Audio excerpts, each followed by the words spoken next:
The idea of self-reliance is steeped in India's history from the time that Mahatma Gandhi seeded the thought of an economic model driven by community participation and the maximization of social welfare. Post-independence, India's first Prime Minister embarked on a model of self-reliance driven by a large public sector driving India's economic needs. Then, the reforms of 1991 ushered in a new era of India's integration with the global economy and unleashed a new wave of private entrepreneurship with the idea of free markets and capitalism gaining currency and globalization taking off. The 2008 financial crisis, however, proved to be a blow to the idea of shareholder capitalism and saw the world retreating from the idea of free trade and globalization. The COVID-19 pandemic has deepened these fissures, and governments around the world are focusing on the idea of economic nationalism. Prime Minister Modi has announced the Atmanirbhar plan as part of India's efforts to tackle the devastating economic impact of the pandemic. In the last 6 months, the government has announced schemes to push Make in India. It's also hiked import duties to disincentivize the import of non-essentials. The focus is on boosting job creation, providing liquidity support to stressed sectors, and stepping up investments in housing and infrastructure. Corporate India has aligned itself to the government's plan. ITC has been actively contributing to the idea of nation first, and its slogan of Sab Saath Badhien is more than a tagline. It is the business strategy that guides its decision-making. Joining me today to talk about ITC's vision for an equitable and inclusive India on ITC Presents Swabhiman Bharat is the Chairman and Managing Director, Sanjiv Puri. Mr. Puri, always a pleasure. Many thanks for joining us here on CNBC TV 18. The strength of a nation depends on the strength of its balance sheet, the strength of its people, the strength of a company, pretty much the same. Take me through what the idea of economic self-reliance has meant as an idea for ITC in driving inclusive and equitable growth for the enterprise as well as across your supply chain. First of all, thank you, Shereen, for having me on the show. And may I compliment Network18 for conceptualizing this program on Swabhiman Bharat. I think it's an opportune time to do it. Now, ITC, as you rightly said, has followed the philosophy of nation first, Sab Saath Badhien. Now, this is about really going beyond creating economic capital and being able to make a difference to society. And being able to make a difference to society in terms of creating inclusive value chains, creating livelihoods, and at the same time being able to nourish the environment. And it's a matter of immense pride, and I'm sure many of you share it as Indians, that we are the only company in the world that has been water positive, solid waste recycling positive for 18, 15 and 13 years in a row. And you know, when we are going beyond economic, creating economic capital, it has to be done in a fashion that the enterprise continues to remain competitive. So we actually call it responsible competitiveness. Okay. It's not that just because I'm creating social and environmental capital, I can be inefficient or I can provide goods and services that are more costly. The consumer will not accept that. I need to be competitive. Really, it is about, to be able to do it is really about the choices an enterprise makes on the choices of the business models that we adopt. How do we fashion inclusive growth? And let me give you some examples, some older examples, some newer examples. Way back, many years back, India did not have access to fiber for paperboard. We were importing fiber. As you know, livelihoods are created on a much larger scale through the forestry resources that create the fiber, and not through merely manufacturing, which has a limited number of livelihoods that it creates. So we initiated this program of social and farm forestry, and today we have over 800,000 acres of social and farm forestry that has created 150 million man days of employment. Now, all this is done on most of it on wastelands, most of it with small and marginal farmers. To expect them, for example, to wait 8 years and beyond, harvest a tree is a little difficult because they do need income streams regularly. Right. Through our research, we created this fast-growing Bhadrachalam clones, we call it. And we also created a model whereby you grow the wood and you also grow crops in between. So the innovative models were created. So it's really the choice of the model. If you look at, for example, pure examples of our interventions in the food processing sector. Yes. Like the FMCG brand, in a short period of time, we've been able to create 25 mother brands at a consumer spend of close to 20,000 crores. And this has been done at a cost of, less than 2x of the top line. If I had kind of done an inorganic route, it would have cost me 4 to 5 times the top line. So it's been done quite efficiently. And we've been able to succeed because of the synergistic models that we have created.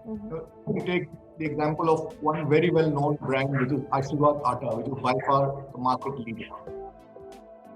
It is not just about us buying wheat and converting it into atta. It's about us working with the farmers, produce the right varietals, and to empower the farmers to improve productivity so that incomes increase. It is also, we realize that for a sustainable business, the agri-value chain has to be sustainable. Correct. And we also work with farmers to create community water harvesting. Then we have gone to the next phase where we are working now on demand use efficiency, where we have got reduced across many crops from 25 to 45%. And we've also conceptualized more recently the climate smart villages. Right. We've done it in 600 villages. So that intervention itself has increased incomes by 35% and also reduced GHG emissions by 35%. So the farmer has gained, and we as a company have gained because we have been able to procure the agri-produce at the farm gate with traceability, work with the farmers to get the right varietals and high quality, so we can delight our consumer. We can give the consumer the same quality, the same taste year on year. And we're also able to customize it for the preferences. India is not one, India is many Indias. Yes. So we are also able to customize it. So it's a synergistic model that has created economic value for the enterprise, and it has created value at the agri back end for the farming community. It has made the agri value chain resilient. So it's really the choice of business models that we have used. Let me ask you, since you talked about investments, you talked about job creation. As part of the Atmanirbhar plan that the government has unveiled, there is a plan for production-linked incentive schemes across a whole host of sectors. Food processing is going to be one of those sectors that the government intends to focus on. Now, what kind of opportunity does that throw up, not just for a company like ITC, but for a country like ours? I think that's a very, very important question that you have raised, and I think it has got profound impact, potential to profoundly impact the economy. And let me answer it by looking at a larger gamut of interventions that the government has taken recently. Now, I will start with the agri backend. There are those reforms that have given freedom to market the produce for the farmers. There are the freedom to store has come in through the modification of essential commodities. There are many policy interventions of aggregating farmers. One of the problems we have is a lot of the farmland are small, farmers are small, so access to know-how, access to inputs and delivery of that have certain economic challenges and logistical challenges. So this whole idea of FPO, this whole idea of cluster-based business organization, this whole idea of agri-infrastructure fund. So when you put all of this together and the various policy interventions to support the inputs into agriculture, I think they're all giving us the ingredients to create a competitive agri-value chain. So food processing to succeed, I think, is also important that the back end is robust and competitive. And we are very excited by the changes that have been made, and we are going to transform our agriculture back end over a period of time. What we are going to do is that we are going to form 3,000 FPOs, 24 crop value chain clusters across 21 states, and we will empower 1,000 farmers through that. And we will create a complete ecosystem there so that farmers have access to, firstly, the know-how throughout the ITC eChopal 4.0. And then we work with the partners to make sure that the right inputs are available and help the farmers create the right infrastructure for post-harvest management and so on and so forth. So we'll create a competitive agri-value chain. The production-linked incentives is the next dimension to it because it gives it's going to give impetus to value addition to the agri-produce. Whilst the details of the scheme are not known, but the whole idea of production-linked incentive, I think it's a terrific one because it's output-focused rather than input-focused. It's going to reward and incentivize people to invest and focus on delivering impact rather than just the input. So I think the idea is great. And I believe that over a period of time, I think India has the potential to double agri exports. We're doing about 40 billion right now. We can double it over a period of time. And our realization per unit area is less today comparatively because we are exporting less of value-added products. I think that's another vector that we can scale up. And all these interventions can provide the platform to do that. And we are really excited about it. It's going to be on value-added agriculture exports will be a focus areas. And there are many interventions we have made. For example, in Seoul, we have got 110-acre medicinal and aromatic plants farm that we have created. It's an experimental farm, and now we have started to work with the farmers to train them on how to develop it. So value-added agri exports, and then from the food processing side, we will also be exporting, giving further impetus to exports of our branded produce. And we have certain good opportunities, and there are certain things that where India has strengths, and we would like to build on them. So it's a great opportunity. You talked about the export opportunity. You've been competing here in the domestic market. You're up against the multinational companies, and you've managed to hold your own across a different bunch of categories. What's the export aspiration? What is the going global aspiration as far as ITC is concerned? Over a decade ago, unheard of, you made the transition into FMCG. Is there a similar FMCG-like aspiration when it comes to going global? Certainly, the vision is certainly that over a period of time, we should have a big share of business overseas. We did start this business with the idea of first succeeding in the Indian market, and having come so far, having an Indian marketplace is also truly global. You get world's best products available in India as well. And we have competed successfully against that. That gives us a lot of encouragement and confidence. What we discovered some time back that as Indian diaspora experienced our products in India and they went out, we suddenly realized that there was a pull for many of our products, for Ashirwad Atta, for Dark Fantasy, for Yippee Noodles.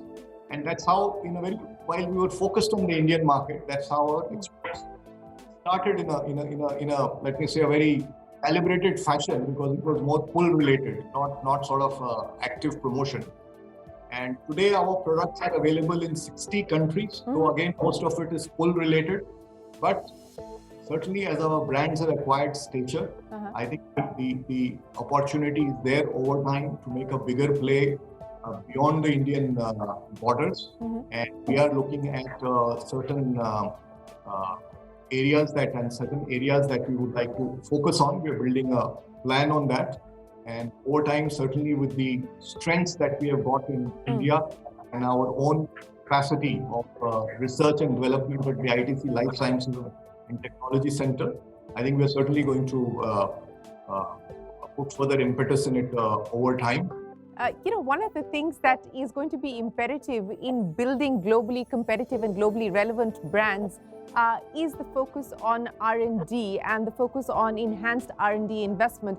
And I know that this is something that ITC has been focusing on very closely for the last decade or so. You have decided that you want to build strong brands on the back of strong IP and on the back of strong R&D.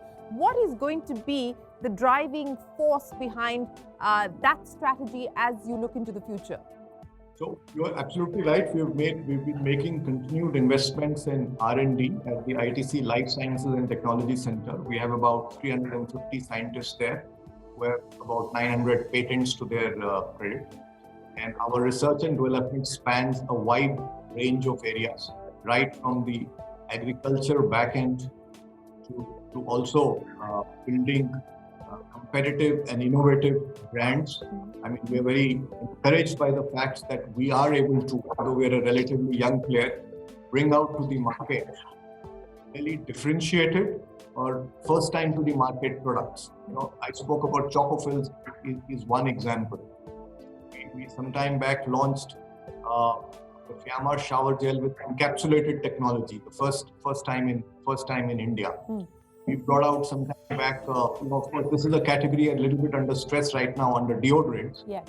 We brought out the pocket deodorant that kind of gave a lot of fillip to the whole category. Even our noodles, the Yippee noodles, the highly differentiated products, and that's why we've been able to make progress. What we're doing in our approach is that we identify certain platforms and which are somewhere futuristic, and we identify certain specialism which are structured under center of excellences. So that's the strategy we pursue. And to give you an example on how this strategy panned out during the pandemic. So when the pandemic came, first the consumers wanted, of course, stuff for personal hygiene.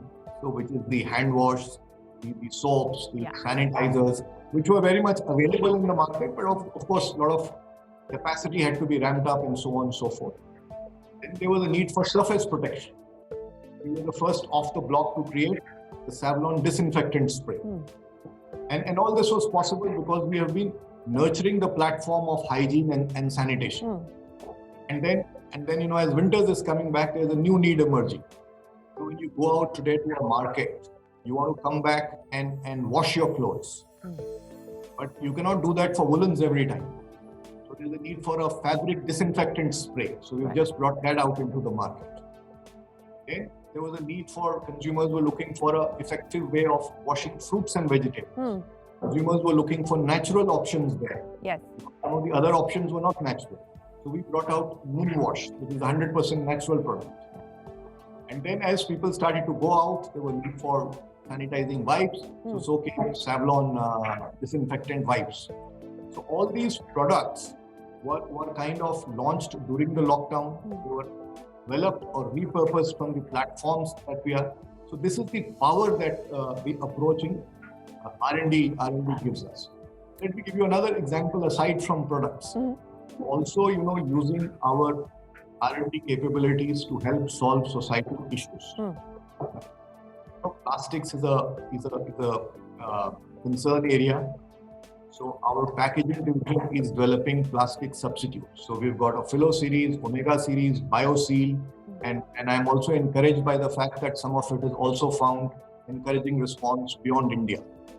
It's early days, but the products have gone out. Then there is this whole issue about how do you dispose of multi-layer plastic, because while we can make progress of reducing plastic intensity, also need to deal with it because overnight, all of it will not fade away. So we need to be able to handle it well. So our life sciences and technology has got a material center of excellence. They developed a technology to convert multi-layer plastics into plastic granules. Okay. And these granules can in turn be used to make items of everyday plastic use, like bins and so on and so forth. And we've installed one such machine near Pune. So it's a multifaceted approach that we are using our R&D capabilities with. We're using it for development of products. We're using it for solving societal problems. Yes, and we're using it very much to develop new varietals for the agri-value chains that we operate in. Right. New varietal of the wood species that the farming community work with for our fiber base. So it's and that brings in certain back-end efficiency and back-end upgradation of quality. It's a multifaceted approach, and I think it's delivering good results, and we will continue to invest in this. You know, speaking about a multifaceted approach, and something that you have been big believers on is the idea of sustainability, going clean, going green. What are the milestones that you have now charted out as far as the next few years are concerned for ITC? And what is that going to mean in terms of the way that your brands are structured, the way that the business operates? What next now on the sustainability agenda? We have very clear targets that we have set for ourselves in terms of how much of carbon emissions we will sequester, how much of water harvesting capacity we will create. We are going to scale it up. It will become, each one of them, we will do it 4 to 5 times our emissions, or 4 to 5 times our water usage. We're going to reduce our emission intensity, and emission intensity will reduce by moving more and more to renewables. So we are already 41% renewable sources. We are also going to reduce emissions by bringing in efficiencies in energy usage. And then we are also looking at efficiency in water usage. We're going to make 100% of our packaging material recyclable, compostable. So that's another dimension that we'll be taking. We are also going to scale up our investment as far as biodiversity is concerned, because replenishing the ecosystem is equally important to get the character of the natural character back. And we have we've earmarked an ambitious target there of over 2 lakh acres that we are going to deal with over a period of time. And all of these activities, remember, are not going to be isolated from our business. They're all going to be in the context of our business, that ultimately we create value, economic value for the enterprise, and we create social and environmental capital for the society. Yes. Like the examples I gave you in the beginning. Yes. You talked about societal capital, but let me also talk about tech capital, because that is going to be one of the big bets of the future. What is the plan now as far as further enhancement of tech capabilities within ITC, and how crucial is that going to be to the idea of Swabhiman Bharat and self-reliance? It's a very, very important area. It's the skill, and that is an area, as far as skill development and capacity development is concerned, it is receiving the maximum attention and resources today. And things that sometimes do not happen in decades happen in days and weeks, and that's what we have experienced with the pandemic. And we all know about working from home. We all know about innovations in governance, innovation in healthcare, and innovations on education. Let me give you a little example before I tell you what we're going to do. We are working with the Aayog on 27 aspirational districts. Our farmers, the learnings that we had from doubling farmer income, we are empowering about 1 million farmers there. Now, during the lockdown, the entire farmer empowerment process went digital. So that just gives you an example of how much impact it can make. Right? As far as ITC is concerned, I think we are very strategically and systematically investing behind it. We have done big investments in the last 2 or 3 years to optimize our backend through Industry 4.0. Just to give you an example of our paperboard business, where the key value drivers lie in the manufacturing efficiency. We have unlocked about 100 crores just by application of Industry 4.0 in the last couple of years. That's the kind of impact it is having.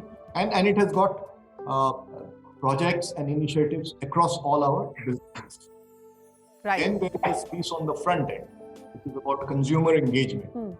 We have created a state-of-the-art digital marketing center, which we call the Sixth Sense. So it not only tracks trends in real time, that gives feeds to product development. That's why during the pandemic, so many innovations came out, because all of this was, the consumer voice picked up digital. It's also about constructing digital campaigns on a contextual basis. So there is the front-end investment. There is a lot of investment on big data. Like it said today that the data has become the new fuel, or the data has become the new oil. Yes. So there's a lot of investment on big data which we have used in our supply chains to optimize processes and remove out inefficiencies. Our e-Chopal, which was envisioned or developed at a time when digital technologies were of a different order than they are today. Repurposed. Now we are coming out with e-Chopal 4.0. Right. And e-Chopal 4.0 has now become a solution integrator. And we bring in, and there are about 1,000 agri-tech players in India for point solutions. So we bring the best of breed solutions relevant for that particular place and crop and integrate it to create a solution. So we bring the state-of-the-art technologies like remote sensing, drone-based input management, quality assaying, and all of that together. And we've done this pilot with chili farmers in Andhra, where in one season about 30% improvement in incomes have happened. So there is going to be this and with the agri reforms, I think the e-Chopal is also going to scale up. It's going to scale up and we will leverage it much more than we have done in the past, and perhaps over time get a larger ecosystem to use it. So that's also possible. Well, let me also ask you about the startup ecosystem and what plans you have to perhaps partner, collaborate with startups in India to drive innovation further. Are you looking at investing in startups, partnering with startups, setting up accelerators or incubators? What's the plan there? Well, we actually do all of it. We do recognize that startups bring some unique ideas, unique solutions, unique products, and they're very innovative. So we are going to work with them in many ways. Where required and where appropriate, we'll make investments. Where required, we'll collaborate with them. Where required, we will provide access to some of our resources to help them scale up. So we're going to have a multifaceted engagement. We're already doing it. All of this we are already doing. And in fact, the e-Chopal 4.0, as I mentioned, was actually inspired by a lot of the startups in the agri-tech business. Correct. And we're going to be collaborating with many of them. And there are in other businesses also, there are many we are collaborating with. In some, we have made some investment. Well, that's good to hear. Let me end then by asking you, Mr. Puri, what to your mind are the pillars of Swabhiman Bharat, of Swabhiman ITC? I think the whole principle is about what I said right at the beginning. It's about responsible competitiveness. It's about identifying strengths of an enterprise, strengths of India, bringing the two together and building competitive value proposition, building competitive value chains that are best in the world and can compete and engage with the world at a much larger scale. It is about creating intellectual capital, creating innovative solutions, innovative products that will find favor with consumers across the world. Well, Mr. Puri, it's been an absolute pleasure. Thanks very much for joining us here on the Network 18 Swabhiman Bharat campaign. We wish you and everybody at ITC the very best of luck. Thank you for sharing your vision on what this means for you as well as for the company. Appreciate your time. Thank you, Shereen. Always a pleasure.